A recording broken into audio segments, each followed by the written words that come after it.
So, little personal problem here. Sometimes even I get stressed, even though I make YouTube videos about lowering your blood pressure and getting healthy and stuff. I'm human. It sucks. So I have 3 different philosophies or 3 different steps in order to reduce stress, and I'm going to share them with you. And I'm doing this to remind myself that I have to follow this advice as well. Sometimes we all need reminders. So step 1, always remember, no matter what happens, these are first world problems. And we were talking about this last night with some friends, and someone actually told me a story about their cousin who actually went to a third world, and they actually ended up learning what it means with first world problems. They actually had third world problems, like there's no access to water, there's no access to hygiene, yet in the area that they were in, they still had internet. It's crazy, right? But always remember, it's first world problems. Right now we're doing an entire remodel of our house, which is totally stressing out my wife. It's stressing out me because we don't have a shower, we don't have a kitchen. I'm actually training right now for the bicycle racing season, and I'm trying to stay healthy. I want to eat healthy foods, but there's no refrigeration. We're eating out too much. I'm trying to find things where we can eat healthy. It's actually surprisingly difficult, but it can be done. But always remember that there are people on this earth who have to walk 20 miles to get clean water. They don't have access to water. They don't have access to clean food. And it's ironic that with wealth comes many diseases. So first world problems, I always keep telling myself that whatever this is, whether the kitchen is done correctly or the bathroom takes longer to put together, we can't get this particular paint because it's out of stock, or this is out of stock. It's first world problems, man. And so I've never personally lived in a third world country. So because it becomes normal for us, these become our problems. What's the biggest problem that you face? Let me know in the comment section. For most people, it's a health problem. It's a health problem. It's either high blood pressure, high cholesterol. They've been given a diagnosis where they think there's no hope. This is what I see in my practice every day, is people coming in. I do, by the way, Zoom consultations, phone consultations. So if you do want to get a hold of me, there's something in the description. You could find me. But we see patients, and most patients have problems that are first world problems. It's a problem of gluttony. It's a problem of too much food. It's a problem of too much of food that tastes good that is bad for us. Many people in certain countries don't have too much food to eat. They don't have too much processed foods to eat. They literally have to go out and hunt for their foods, and if they don't get their food, they don't eat that day.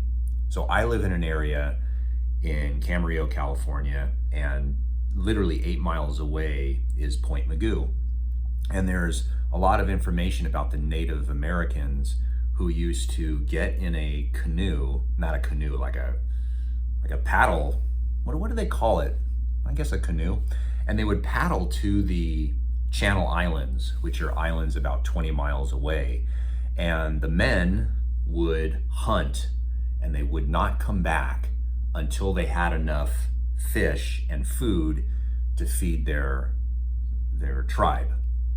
And it's kind of interesting because I like to paddleboard, and I can't even imagine paddling to the Channel Islands and making the decision that you're not coming back until there's food. So I would imagine there were times, and by the way, it's 6 hours one way to paddle.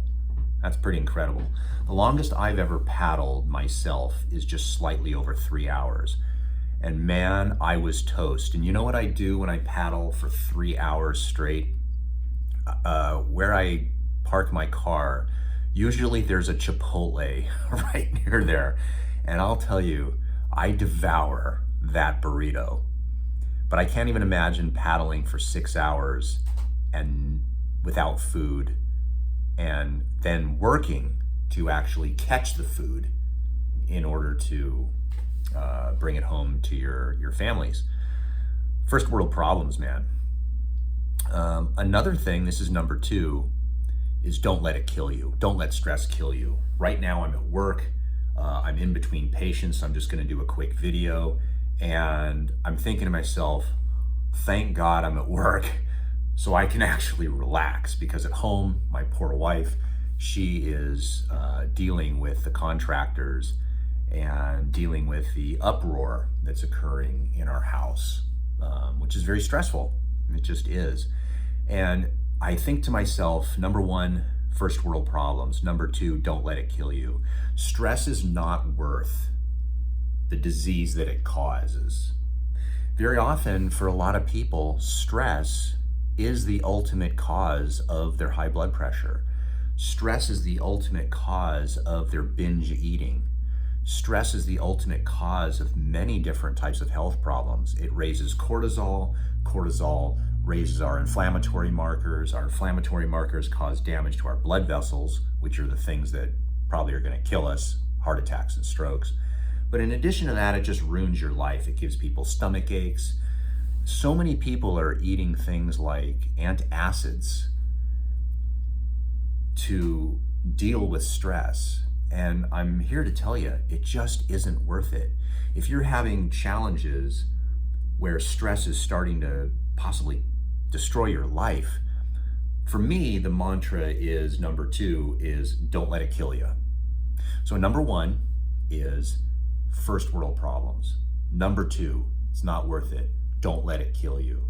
Number 3 is it's never worse than it really actually turns out to be. If you think about it, look back in your life, and I look back at mine, and pretty much everything that we've stressed over, everything that we had anxiety over, things that we had trouble dealing with in our lives,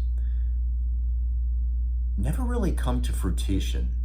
It's interesting that right now, what I want to do is I want to rent the movie The Money Pit.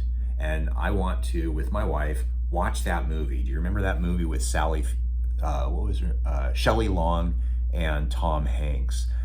The Money Pit. It was back in the 80s. Hilarious movie if you haven't seen it. If you've ever been through a remodel or buying a home, this is a movie you gotta see. Now, when it came out, it was a cute movie because I never really understood the humor of this movie. But essentially what happens is Tom Hanks and Shelley Long buy kind of a fixer-upper house, and they get these different contractors, and every contractor promises that once their check clears, that the procedure will take 2 weeks. And then after 2 weeks, they say, well, this thing was back ordered or whatever. And the house just goes on and on. And it's about the torment of remodeling a house. And it really is funny. And by the end of the movie, and if you haven't seen the movie, just kind of fast forward about 10 seconds. By the end of the movie, they realize that the house is done, but they're really not happy, ironically, and they've been at each other's throats.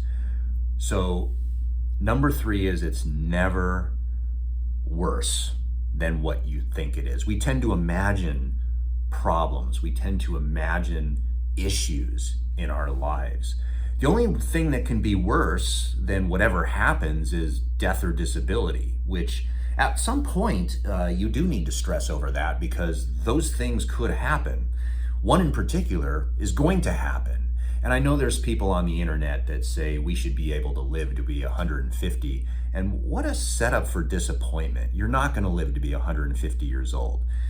If you live to be 150 years old, I mean, just look in the mirror now and look how old you look now. Look how old I look now. Do we really want to live that much longer? We're not going to be very attractive, that's for sure. So please take these things to heart. First world problems, don't let it kill you. It's never worse than you think it is. Most stress is all in the mind. So I'm saying this because I need to follow the advice. Yeah. So hopefully that's a good video for you. Hopefully you found some benefit. Let me know what you think. Wish me luck.